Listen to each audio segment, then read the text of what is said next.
Most people think they understand Thailand. They see the skyscrapers in Bangkok, the luxury malls, the world-class hospitals, the food, the comfort, the lifestyle.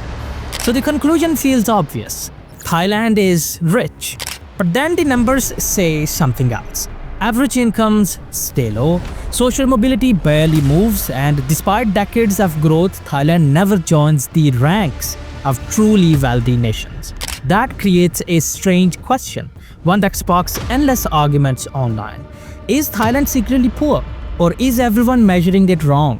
Because here's the uncomfortable truth. Thailand doesn't look like a country that failed. It looks like a country that stopped halfway.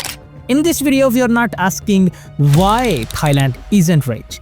We are asking something far more revealing.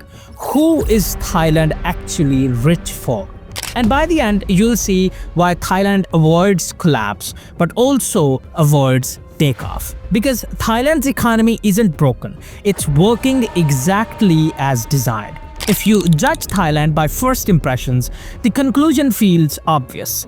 This looks like a rich country. Bangkok rises out of the ground with glass towers, luxury condos, and shopping malls that rival Singapore or Dubai. The BTS and MRT glide through the city like something out of a developed economy. Highways are smooth, airports are modern, hospitals attract medical tourists from across the world.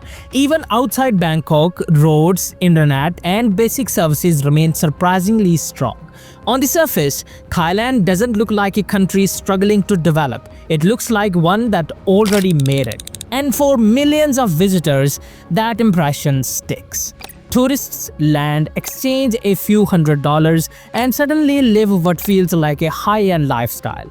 Good food is everywhere, apartments are affordable, services are cheap, fast, and friendly. For foreigners earning in dollars or euros, Thailand feels not just comfortable, it feels wealthy. This is why so many people say Thailand isn't poor, it's better than most Western countries. But then the statistics tell a very different story. Thailand's GDP per capita still sits below $8,000. That places it firmly in the upper middle income category, not poor but nowhere near truly rich economies. Wages remain modest, productivity growth is slow, social mobility is limited. For the average Thai worker, life is stable but advancement is difficult. You don't see widespread desperation, but you also don't see rapid upward movement. This creates a strange contradiction. Thailand feels rich, yet it doesn't behave like a rich economy. Consumption is visible, but wealth creation is narrow. Cities look developed, but incomes don't scale at the same speed. Infrastructure suggests progress, but productivity tells another story. The country appears modern, yet remains economically stuck. Part of the confusion comes from how Thailand optimizes daily life.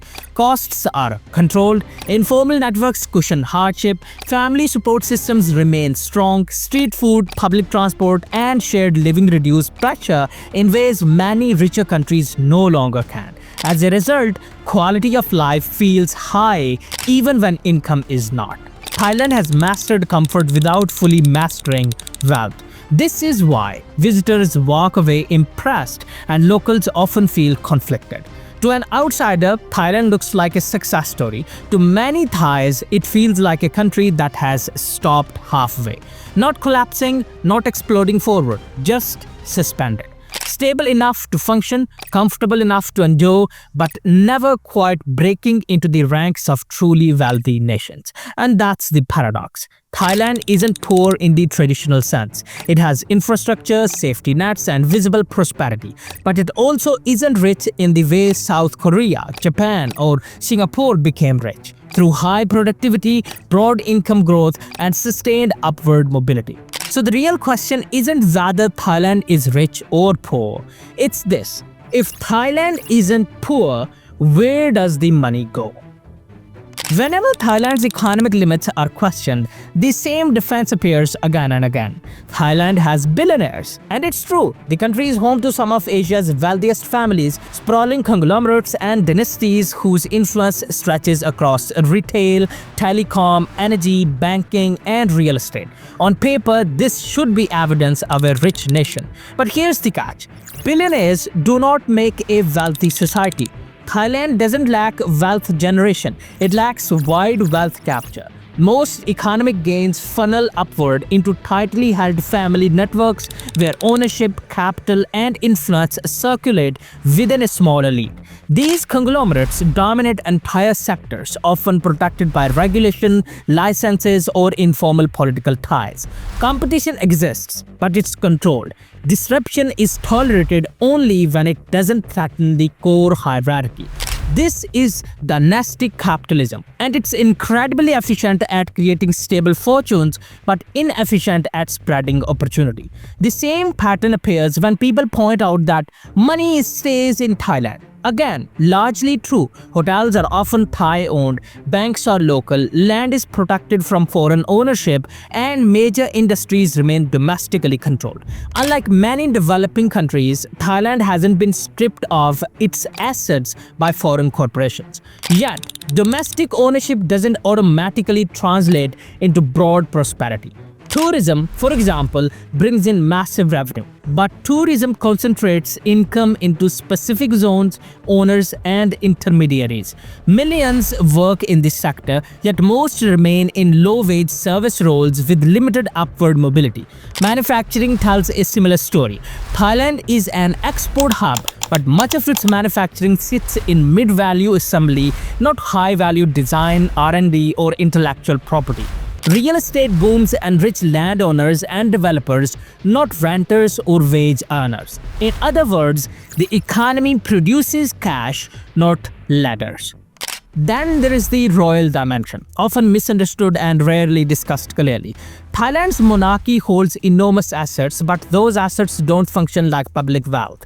They're not redistributed as income, nor do they directly raise wages, productivity, or innovation. Asset wealth can coexist with stagnant household incomes, and in Thailand, it often does. So when people say Thailand is rich, what they're really describing is visible concentration. Malls, luxury districts, elite schools, premium hospitals, these are real, but they represent a narrow slice of the economy operating at a high level, not a society moving upward together. And this explains why inequality remains high without causing immediate collapse. Wealth is stable at the top, survival is manageable at the bottom, and the middle remains compressed. Growth exists, but it circulates within a limited orbit. Thailand didn't lose its money. It never let most people fully access it. But here's the twist, and this is crucial.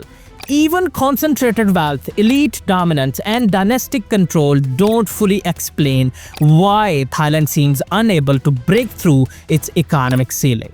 Because to understand that limit, we have to look beyond money and into power. At this point, it's tempting to believe Thailand's problem is purely economic. Too much concentration, not enough redistribution, limited mobility. But that explanation only goes so far, because even countries with inequality, elites, and family dynasties have broken through to high income status. Thailand hasn't.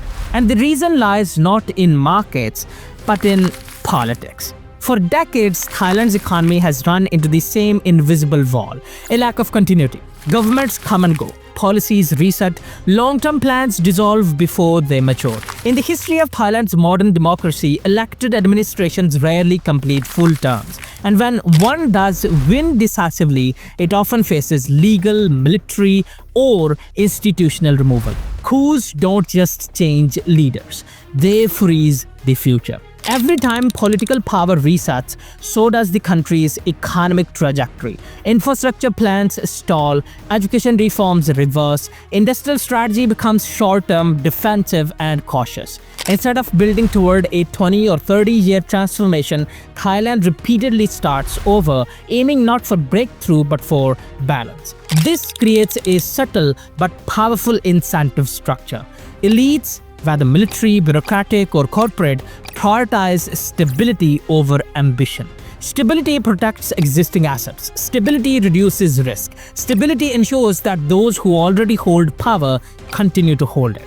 Economic transformation, on the other hand, is disruptive by nature. It creates new winners, threatens old monopolies, and redistributes influence. And that is precisely what Thailand's system is designed to avoid. After each election cycle, rules are rewritten, constitutions amended, institutions recalibrated, thresholds adjusted. Not to accelerate growth, but to control outcomes. The goal is not failure, but containment. Preventing chaos, preventing populism, preventing anyone from moving too fast, too far, or too independently. The result is an economy optimized for calm, not conquest. Thailand doesn't lack engineers, entrepreneurs, or capable professionals. Its people are adaptable, globally experienced, and increasingly educated. But talent without continuity cannot compound. Businesses hesitate to invest long-term when policies may change overnight. Foreign firms treat Thailand as a manufacturing base, not an innovation hub. Domestic firms focus on defending market share rather than redefining industries. This is why Thailand excels at maintaining but struggles to transform. The political system absorbs pressure instead of converting it into reform. Dissent is managed, inequality is tolerated, growth is allowed, but only within safe boundaries. No sudden leaps, no uncontrolled disruptions, no economic revolutions. And this explains something many observers find puzzling: why Thailand avoids both collapse and takeoff. The country is never desperate enough to revolt, yet never free enough to reinvent itself. It hovers in equilibrium, functional, orderly, and constrained. That's the political ceiling. Thailand doesn't lack talent, it lacks continuity. And until power becomes confident enough to allow disruption rather than fear it, the economy will continue to grow carefully, cautiously, and incompletely. By now, a question naturally emerges. If Thailand has high inequality, concentrated wealth, political ceilings, and widespread corruption, why doesn't it explode? In many countries, this combination leads to mass unrest, riots, or outright collapse. Yet Thailand remains remarkably calm. Protests happen, but society doesn't fracture. Life goes on, streets are busy, businesses operate, the system holds. This isn't an accident. Thailand has quietly mastered something rare: controlled inequality. On paper, inequality is high, wealth is unevenly distributed, and social mobility is limited. But inequality alone doesn't trigger instability, pressure does. And Thailand has built multiple pressure valves that release tension before it reaches breaking point. The most important of these is the informal economy. Millions of Thais operate outside rigid formal systems. Street vendors, small family businesses, freelancers, side hustles, informal services. These create income opportunities that don't depend on corporate ladders or government approval. The informal economy doesn't make people rich, but it makes survival flexible. When formal wages stagnate, informality absorbs the shock. This is why unemployment feels low even when opportunity is limited. Then there is the cost of living. Thailand keeps daily life affordable in ways many richer countries no longer can. Food is cheap, transport is accessible, housing, while rising, still offers informal and shared alternatives. When people can eat, move, and live without crushing debt, frustration spreads slower. Cheap living doesn't eliminate inequality, but it softens its impact. And that distinction matters. Thailand reduces the pain of poverty, not poverty itself. People may not climb quickly, but they rarely fall completely. This creates endurance rather than rebellion. Corruption fits into this system more smoothly than outsiders expect. In many societies, corruption breeds rage because it blocks survival. In Thailand, corruption often functions as a workaround. Bribes, favors, and informal arrangements help people navigate rigid systems rather than confront them head-on. It's inefficient, unfair, and corrosive, but it keeps the machine moving. That's why corruption can coexist with social calm. Another stabilizer is cultural. Thai society emphasizes harmony, avoidance of open confrontation, and emotional restraint. Conflict is managed socially before it becomes politically explosive. Combined with strong family support systems, this creates resilience, not justice, but stability. The result is a country where inequality exists without constant crisis. But there is a cost. Controlled inequality prevents collapse and also prevents urgency. When suffering is manageable, reform becomes optional. When people can cope, pressure for systemic change weakens. The system survives not because it is fair, but because it is tolerable. Thailand has optimized endurance, and this brings us to the most uncomfortable truth. The very mechanisms that keep Thailand stable are the same ones that quietly limit how far it can rise. By now, the pattern is clear. Thailand's story isn't one of failure, mismanagement, or missed opportunity alone. At its core, it's a story of choice. A quiet, collective, civilizational choice that has shaped how the country grows and, just as importantly, how it doesn't. Thailand consistently chooses comfort over competition. In hyper-competitive economies like South Korea, Japan, or China, societies accept extreme pressure in exchange for rapid advancement. Long work hours, intense education systems, brutal business environments, and constant performance anxiety become normal. Thailand never fully embraced that model. Work exists to support life, not consume it. Leisure, family, food, and social harmony are valued as ends in themselves, not distractions from success. That choice produces something rare, a society that doesn't burn itself out chasing growth. But it also sets a ceiling. Thailand also chooses stability over disruption. Disruption creates innovation, but it also creates chaos. New industries destroy old ones, new elites replace old elites. Thailand's system resists this. When change threatens social balance or established hierarchies, it is slowed, softened, or redirected. Progress is allowed, but only if it doesn't destabilize the core.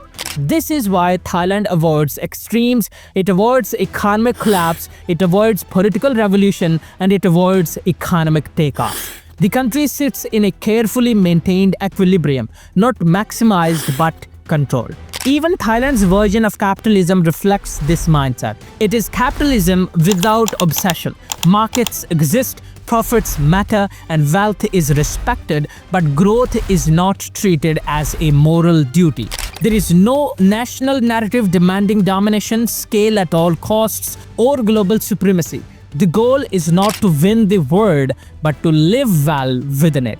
This helps explain why Thailand can look modern without being wealthy, comfortable without being dynamic, and stable without being ambitious. To many outsiders, this seems like stagnation. To many Thais, it feels like balance. And that's the final reveal.